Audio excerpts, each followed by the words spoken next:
I don't think they will change because I don't think they have the capacity to, but they obviously should. Yeah, but my dad got out of copping and then became a food broker, which we're like, come on, that's What? CIA, right? Yes. And food he's like, no, I brokers. really am a middleman for jars of jam. He worked for Meghan Markle. I was curious what they did with Harry and Meghan's wax figures, so I found a museum employee who's temporarily storing them. Conan O'Brien completely roasted Meghan Markle's struggling jam brand, and the moment landed without him even seeming to force the joke. It almost felt like the punchline was already waiting for him.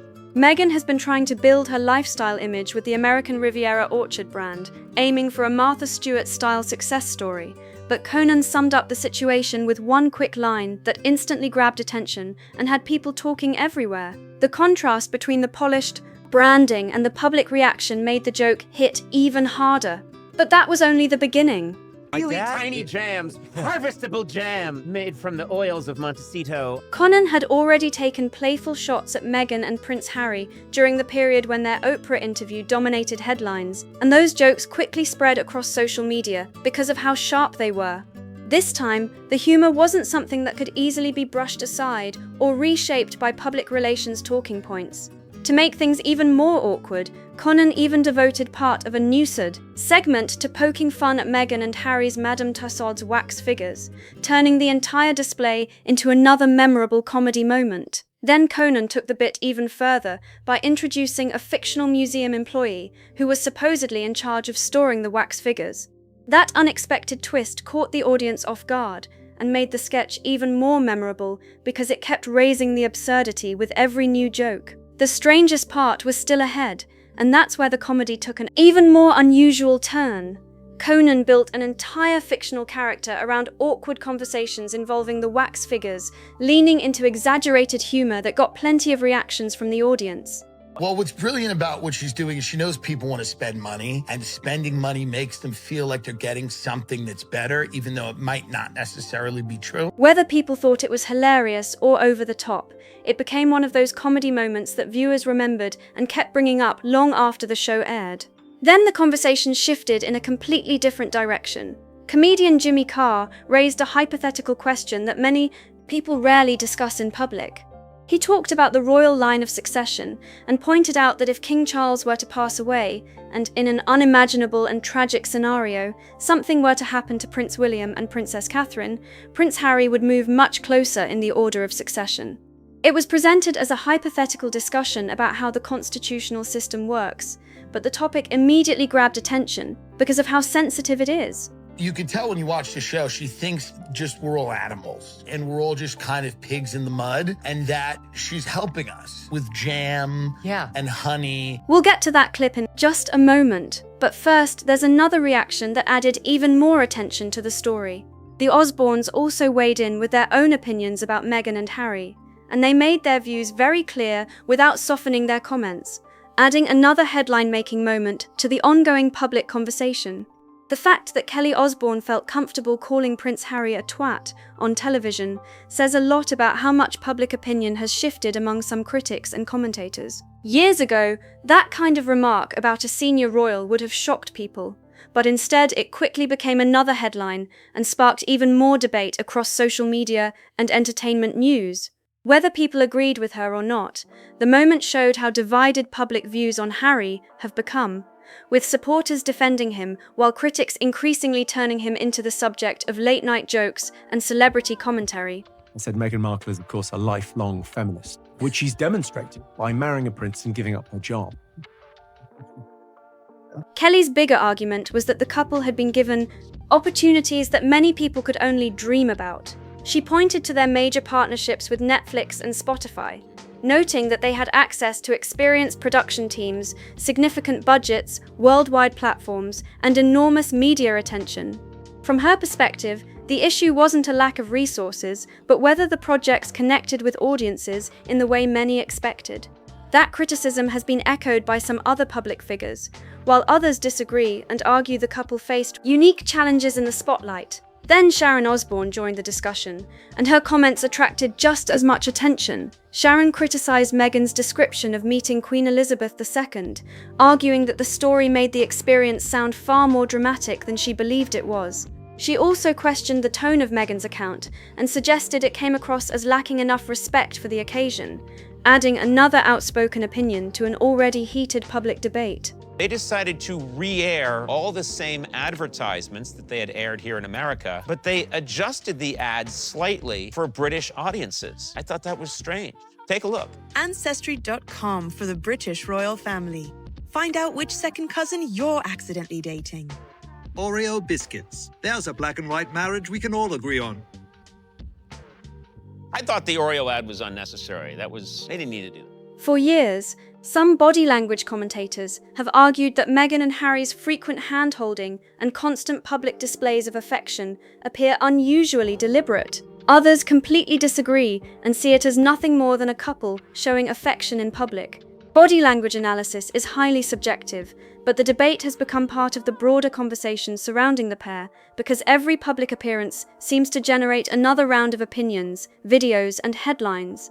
In a loving home, and I treat them better than the museum ever did. They didn't appreciate Meghan's soft hands or Harry's supple lips. They are in a loving home, Conan, and I treat them better than the museum ever did. They didn't appreciate Meghan's soft hands or Harry's supple lips. Supporters view their closeness as genuine, while critics argue it can sometimes come across as carefully presented for the cameras rather than entirely spontaneous. What many people also find striking is Harry's personal history.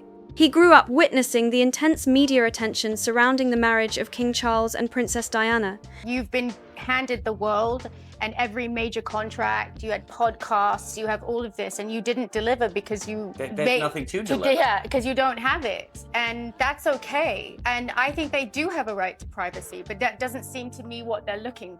And he has spoken publicly about the lasting impact that experience had on him. Because of that background, some commentators find it surprising that so much of his own personal life has also become public through interviews, documentaries, books, and other media projects.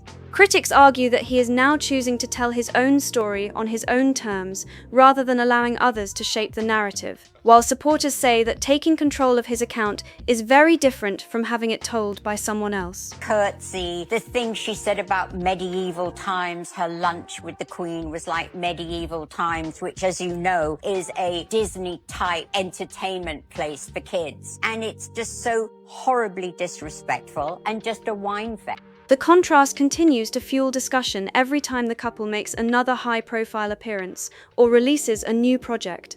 Many critics argue that this is the central issue behind Meghan and Harry's public brand. In their view, much of the couple's media attention has been connected to discussions about the royal family, which means major royal news often renews interest in their interviews, documentaries, books, and public appearances. Supporters, however, would argue that the couple has also focused on business ventures, charitable work, and other independent projects. It's all just craziness going around and around, and he's turned his life and the royal family's life into a soap opera. Even so, critics continue to claim that stories involving the monarchy naturally draw the biggest headlines and generate the most public curiosity, making the royal connection difficult to separate from their public image. Another topic that frequently comes up is the long-term impact that years of public family disagreements could have on the next generation. Commentators often wonder how Meghan and Harry's children might one day look back at the countless news stories, interviews, documentaries, opinion pieces, and social media debates surrounding their family. Like many children from well-known families, they may eventually become aware of the public reporting about relatives and the widely discussed tensions that have been covered for years. While no one outside the family knows what their private relationships are truly like today, many observers hope that, over time, healing and reconciliation will prove possible despite everything that has happened in the public eye. Some critics argue that Meghan and Harry have gone through several public reinventions over the past few years. First, there was life as working royals, followed by major entertainment deals, podcasting, documentaries, interviews, and more recently, Meghan's growing focus on lifestyle branding. You just think about her children. They have no family. They have their grandmother, Meghan's mum. That's it. There's no cousins, no aunts and uncles, no other grandparents. There's 2 little babies that have grown up that will never meet or know their cousins because they're not growing up with. And related business ventures. From the perspective of their critics, these changes create the impression that the couple is still searching for a long-term direction that truly connects with the public. Supporters, on the other hand, would say that changing careers and exploring new opportunities is common, especially after leaving such an unusual role in public life. Even so, each new project continues to attract intense scrutiny and fresh debate. Sharon Osbourne has suggested that Hollywood has seen similar patterns before, where celebrity couples become closely associated with public disputes, constant headlines, and ongoing media attention. In her opinion, relying too heavily on controversy can become difficult to sustain over time, because audiences eventually begin looking for something new. That's her assessment of the situation, though others see the couple's story very differently and believe their projects are about sharing their own experiences rather than creating drama. Meanwhile, the royal family remains in a unique position.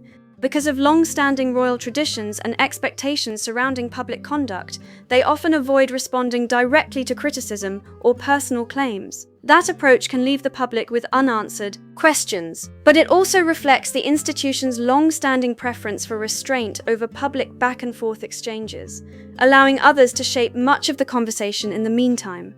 Some critics argue that Harry and Meghan have been able to present their version of events through interviews, documentaries, podcasts, and Prince Harry's memoir, while members of the royal family have largely remained silent because of long-standing royal conventions. Sir, your millions from Netflix for no one knows what. Put it with the rest of them. Babe, time to do our daily $250,000 sponsored Instagram post for Del Taco. I shouldn't have left the made-up nonsense. From that perspective, the public conversation can appear one-sided, since the palace rarely responds directly to personal allegations or media commentary. Others, however, argue that remaining silent is itself a deliberate communication strategy, so opinions differ on how much influence each side actually has over the broader public narrative. Many people also compare the situation to how family disagreements are usually handled outside the spotlight. Most families choose to deal with personal conflicts privately, rather than discussing them in best-selling books, televised interviews, or major streaming projects. Of course, Harry and Meghan have said they wanted to tell their own story publicly, while critics believe those highly public platforms naturally invited even greater attention and debate. That difference in perspective remains one of the biggest dividing lines in public opinion. Sharon Osbourne added another layer to the discussion by comparing the situation with her own family experience. She has spoken publicly about serious problems with her father, including financial disputes and a breakdown in trust that deeply affected their relationship. Sharon has also said that, despite those painful experiences, they eventually reconciled before his death, and she used that personal history to explain why she believes family relationships can sometimes be worth repairing, even after years of conflict. Her comments offered her own perspective, rather than a direct comparison of the circumstances surrounding Meghan and Harry's family situation. Critics often point to Meghan's relationship with her father as one of the most debated parts of her personal story. They argue that Thomas Markle gave interviews to the media and became involved in public controversies that embarrassed Meghan ahead of her wedding, while supporters of Meghan have argued that the situation was far more complicated than a few headlines suggested. Because the details have been discussed publicly for years, people continue to disagree over whether the decision to remain estranged was understandable or too severe. Since the family has kept many private details out of the public eye, outside observers can only judge based on limited information, making the subject highly divisive. As more celebrities began sharing their opinions, the discussion spread well beyond royal watchers. Commentators such as the Osbournes voiced strong criticism, and before long, comedians and award show hosts were also making Meghan and Harry part of their routines. At the Golden Globe Awards, Joe Coy delivered a joke about the couple's Netflix partnership that quickly became one of the night's most talked about comedy moments, generating applause from some viewers while drawing criticism from others. The joke reflected a broader public conversation about whether the couple had fully delivered on the enormous expectations surrounding their high-profile media deals. The satire didn't stop there. Family Guy later featured an animated parody of Meghan and Harry, showing just how recognizable they had become in popular culture. Animated comedies often exaggerate public figures and current events for laughs, and appearing in that kind of satire is usually a sign that someone has become a major topic of public discussion. For critics, the sketch reinforced their view that the couple had become regular targets of mainstream comedy, while supporters saw it as just another example of celebrity satire aimed at famous public figures rather than something unique to Meghan and Harry. Some critics argue that Meghan and Harry have shifted from being working royals to becoming high-profile media personalities with commercial partnerships, documentaries, and lifestyle projects, while still remaining closely associated with their royal titles. That contrast has become a frequent source of debate, with supporters saying they are simply building independent careers and critics questioning whether it aligns with the reasons they gave for stepping away from royal duties. Because of that ongoing discussion, nearly every new project they launch is examined from multiple angles and often becomes headline news almost immediately. Bill Maher has also weighed in on the couple, and his commentary attracted significant attention because of his direct style. He questioned what he viewed as inconsistencies between some of their public statements and later decisions, arguing that those contradictions have left many people skeptical. His remarks resonated with some viewers, while others felt his criticism overlooked the complexities of their situation. As with many of Maher's monologues, the comments sparked another wave of discussion across television, online platforms, and social media. Maher also expanded his criticism into a broader conversation about cultural attitudes and generational trends. He suggested that some public figures present personal struggles in ways that emphasize resilience, while also inviting public sympathy, and he questioned where the line should be drawn between raising awareness and repeatedly revisiting the same grievances. Whether people agreed with his perspective or rejected it entirely, his comments became another widely discussed chapter in the ongoing public debate surrounding Meghan and Harry. Some commentators have argued that criticism of Meghan and Harry has expanded well beyond their usual critics and now includes voices from across the political and entertainment spectrum. Bill Maher, who has often expressed support for many progressive positions while also criticizing what he sees as excesses within modern culture, has publicly questioned some of the couple's decisions and messaging.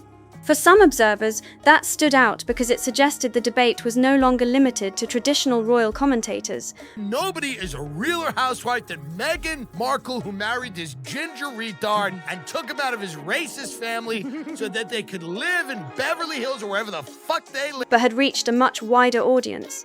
Others, however, continue to defend the couple and argue that public opinion remains deeply divided rather than one-sided. John Oliver has also referenced Meghan and Harry in his comedy, although his approach has generally been more measured than many other late-night comedians. When he did joke about them, the remarks attracted attention precisely because viewers were not accustomed to hearing him focus on the couple in that way. As with most satire, different audiences interpreted the comments very differently, with some seeing them as sharp criticism and others viewing them as ordinary comedy aimed at well-known public figures. The long-running British satirical programme Spitting Image also featured exaggerated versions of Meghan and Harry, continuing a tradition of lampooning politicians, celebrities, and members of the royal family. One of its jokes played on the idea that the couple remained closely connected to both the celebrity world and the constant attention of the media, reflecting a recurring theme in public commentary about how fame, influence, and media coverage continue to shape their public image. Some critics argue that nearly every public move Meghan and Harry make is carefully planned, while supporters see those same decisions as ordinary media strategy for two globally recognized public figures. That disagreement has become a recurring theme whenever the couple launches a new project, gives an interview, or appears at a major public event. Because their actions are examined so closely, even relatively small decisions often become the subject of widespread debate, speculation, and commentary from journalists, celebrities, and comedians alike. One comedian then shifted the conversation toward a sensitive constitutional topic by discussing the royal line of succession. He raised a purely hypothetical scenario involving the future of the monarchy, noting that unexpected changes within the royal family could alter the order of succession. While the scenario was presented as a comedy premise, it touched on a serious subject that naturally attracted attention because it involved tragic possibilities no one wants to see happen. We'll return to that discussion in a moment, but first it's worth looking at how other comedians approach the couple from a very different angle. Nikki Glaser delivered one of the night's most talked-about jokes, aiming her trademark sharp, no-holds-barred style at Meghan. During the routine, she joked, "Meghan the 1000th from Sherman Oaks, barista, stop," before humorously suggesting that marrying Prince Harry dramatically changed the course of Meghan's life and public profile. Like many award show jokes, the punchline relied on exaggeration and drew a mix of laughter, surprise, and criticism. Supporters dismissed it as an unfair characterization, while critics viewed it as another example of mainstream comedy reflecting the public debate surrounding Meghan and Harry's celebrity status and extraordinary rise to worldwide fame. Then Tim Dillon entered the conversation, and anyone familiar with his style knows he rarely holds back. His comedy is built around bold exaggeration, blunt observations, and pushing controversial ideas to provoke a reaction, so it wasn't surprising that Meghan and Harry eventually became part of one of his routines. Whether people found the jokes hilarious or completely unfair, they quickly became another talking point in the ongoing wave of celebrity commentary surrounding the couple. One of Dillon's punchlines compared Meghan to the ultimate real housewife, playing on the non-stop headlines, public drama, media attention, and constant fascination surrounding her life. The joke suggested that, from his perspective, the spotlight never really disappeared. It simply moved to a much bigger global stage, with even larger audiences and greater media coverage. That comparison reflected his comedic opinion rather than a statement of fact, but it certainly got people talking. Dillon also made remarks about Prince Harry's military service and later public life, questioning how he viewed Harry's motivations and public image. Those comments reflected Dillon's own provocative comedic style and were presented as opinion, not established fact. Harry served in the British Army and has spoken publicly about his military experience, while opinions differ sharply on how that fits alongside his later interviews, memoir, and media projects. By this point, the jokes had moved beyond teasing individual moments and into broader critiques of the couple's public personas, making them some of the most debated comedy routines about Meghan and Harry in recent years. Many of the jokes aimed at Meghan and Harry are treated as ordinary celebrity satire, but one comedian shifted the conversation toward a much more serious hypothetical discussion. Jimmy Carr referenced the royal line of succession, pointing out that unexpected events can dramatically change who stands closest to the throne under the constitutional system. His joke centered on a tragic what-if scenario, using dark humor to highlight how unpredictable the line of succession can be, rather than suggesting that anyone wants such an event to occur.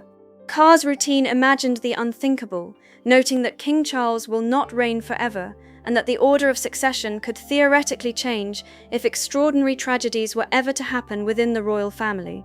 It was deliberately provocative comedy. The problem with it is people say, oh, you know, Harry and Meghan, you should let them do whatever they want. They should be allowed to do this. People think it doesn't make any difference, but it does make a difference. Because if something terrible happened to William and Kate and the kids, right? The Queen and Charles are very old. They're going to go at some stage. And then you're left with King Andrew. No one wants that. Is that true? Because you've got a William, then you've got a Kate, then you've got a George, then you've got... There's loads of them. Yeah, they're one light aircraft crash away. Built around an extreme hypothetical that most people would hope never becomes reality. The premise immediately stood out because it touched on one of the most sensitive subjects imaginable while mixing it with satire. The joke also reflected a broader debate about public confidence in modern royal figures. Some critics argue that Harry and Meghan's interviews, documentaries, memoirs, and public disputes have raised questions about how they would be viewed if they ever occupied a more prominent constitutional role. Others reject that criticism and point out that Harry is currently far down the line of succession, making such scenarios extraordinarily unlikely. Regardless of where people stand, Carr's routine showed how comedy can turn even the most unlikely constitutional hypotheticals into headline-making material, sparking conversation far beyond the stage where the joke was first delivered. This is why so many people believe the mockery has become about more than just celebrity jokes. From their perspective, comedians aren't simply chasing laughs. They're reflecting a wider public debate about Meghan and Harry's decisions, public image, and credibility. Whether those critiques are fair or not is something people continue to argue about, but the fact that so many well-known comedians have focused on the couple shows just how much attention the topic still attracts around the world. Some commentators also point out that Prince Harry remains in the line of succession, even though he is currently much farther down the list than the immediate heirs to the throne. While the chances of that ever becoming relevant are extraordinarily remote, the constitutional reality is that the order of succession still exists, and that's why discussions about the monarchy continue to generate so much public interest. For some people, that makes the conversation feel more significant than ordinary celebrity gossip, while others see it as another example of the intense scrutiny that follows high-profile public figures. Now it's your turn. What do you think about all of this? Are comedians being too harsh on Meghan and Harry, or are they simply expressing opinions that many people already share? Let me know what you think in the comments below. If you enjoyed this video, don't forget to like, subscribe, and turn on notifications so you never miss our latest videos covering royal news, celebrity controversies, and the biggest stories making headlines. Thanks for watching, and I'll see you in the next one.